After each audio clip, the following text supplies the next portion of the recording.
24 ঘন্টার ভিতরে কথাই মোদিকে আমরা জানাই, 24 ঘন্টার ভিতরে যারা রাসূলকে অবমাননা করেছে তাদেরকে ফাঁসির কাষ্ঠে ঝুলাইতে হবে।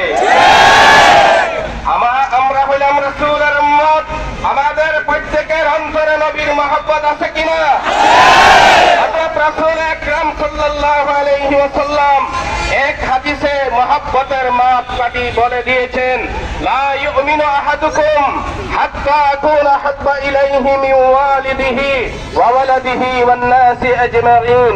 আল্লাহর রাসূল বলেন, যারা আমাকে ভালোবাসতে চাও তোমাদের পিতামাতার চেয়ে বেশি ভালোবাসো, যারা তোমাদের সন্তানাদের চেয়ে আমাকে বেশি ভালোবাসো।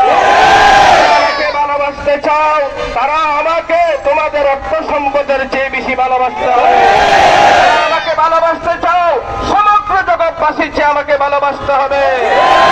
আল্লাহর রাসূল হযরত ওমর ফারুক রাদিয়াল্লাহু তাআলা আনহু একদিন জিজ্ঞেস করলেন, হে ওমর, তুমি আমাকে কি পরিমাণ ভালোবাসো? জবাবে হযরত ওমর বলেছেন, ইয়া রাসূলুল্লাহ, ইয়া হাবিবাল্লাহ, আমি আপনাকে আমার পিতামাতার চেয়ে, আমার সন্তানাদের চেয়ে, সমগ্র জগৎবাসীর চেয়ে, আমার অর্থ সম্পদের চেয়ে বেশি ভালোবাসি।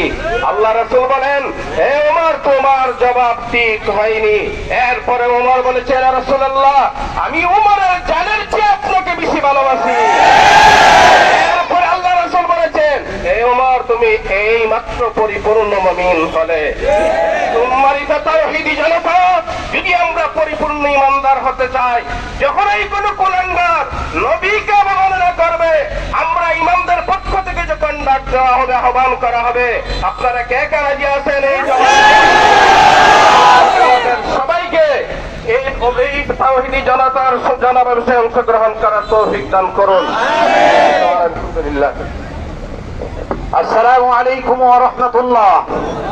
সম্মানিত তাওহীদি জনতা, লম্বা ছেড়ে কোনো বয়ান নয়, সংক্ষিপ্ত কথা হলো, আজকে এই বরবার বিশাল গণসমাবেশ থেকে আমরা ঊর্ধ্বতন কর্মকর্তাদেরকে উদারত আহ্বান জানাই, যারা সাথে রাসূল, যারা রাসূলকে গালি দিয়ে প্রতিটি লক্ষ লক্ষ কোটি কোটি মুসলমানদের অন্তরে আঘাত করেছে, মুসলমানদের রক্তে আঘাত করেছে, আমরা আমাদের পক্ষ থেকে, বিশাল সমাবেশের পক্ষ থেকে আমরা উদারত আহ্বান জানাই, আগামী 24 ঘন্টার মধ্যে সাথে রাসূলকে ফাঁসির কাছে দেখতে চাই।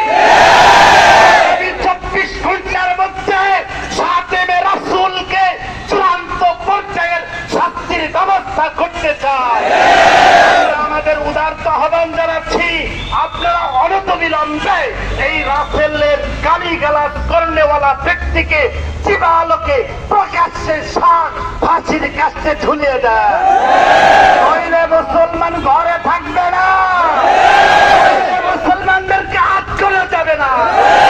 মুসলমান ওই কাঁচা তারের বেড়াকে টিঙ্গিয়ে সাথে রাসূলকে এরকম ভাবে বাংলার জমিন থেকে, আল্লাহর জমিন থেকে উৎখাত করার জন্য জান দিবে, আমাদের সবাইকে রাসূলের আদর্শ নিজেদের জীবনে বাস্তবায়ন করার তৌফিক দান করুন।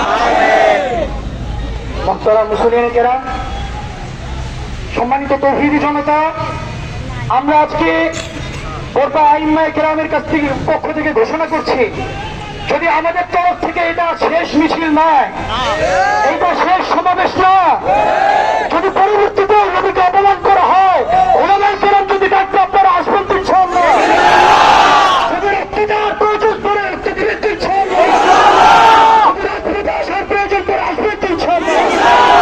সবাই রাসূলের মহব্বতে হাত মিষ্টি করে আমার মুখে মুখে একটা কথা বলি, সবাই বলেন ফিদাকা আবি ওয়া উম্মি ওয়া আহলি ওয়া মালি ইয়া রাসূলুল্লাহ, ইয়া রাসূল, আমার মা,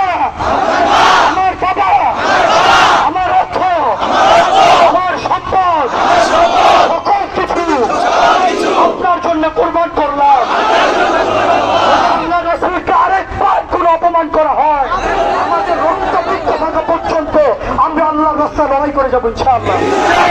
পর্যায়ে আমরা সবার সমাপ্তি ঘোষণা করব আমাদের সভার সভাপতির মাধ্যমে, ওনার মোনাজাতের মাধ্যমে মোনাজাত অনুষ্ঠিত হবে। আমাদের মোনাজাত করবেন আমাদের কবরস্থান মসজিদের ইমাম হযরত মাওলানা মুফতি জুলফিকার আহমদ। সম্মানিত মুসল্লিয়ানি কেরাম, আপনারা জানেন আজকের মিছিল শুধুমাত্র আমাদের শেষ নয়, মাত্র সূচনা। আর একটু আসতে বলেন। সম্মানিত মুসলমান কেরাম, আমরা বদরের মুসলমান, ওহদের মুসলমান, শাহাদাতের মুসলমান। আমরা মাথার পাগড়ি দিতে জানি না, আমরা শরীরের রক্ত দিতে জানি।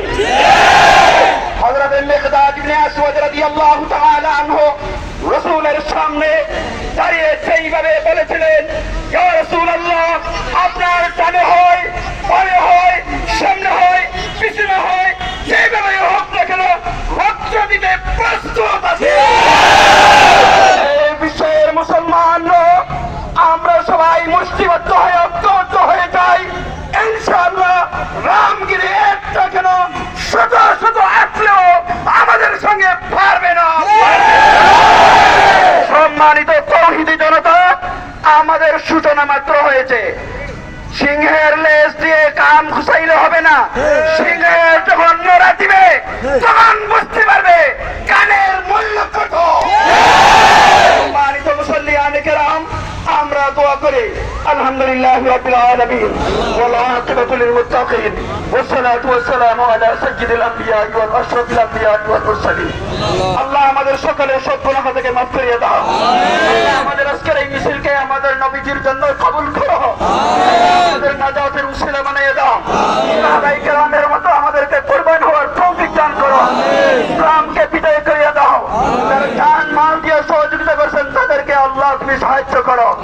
আল্লাহ বিশ্বের মুসলমানদেরকে এক করো, নেক করো। আল্লাহ নির্যাতিত মুসলমানদেরকে সাহায্য করো। আল্লাহ আপনার দরবারে দরখাস্ত, কাফির কুফারদেরকে হেদায়েত দান করো। আল্লাহ যদি হেদায়েত না থাকে, মাওলা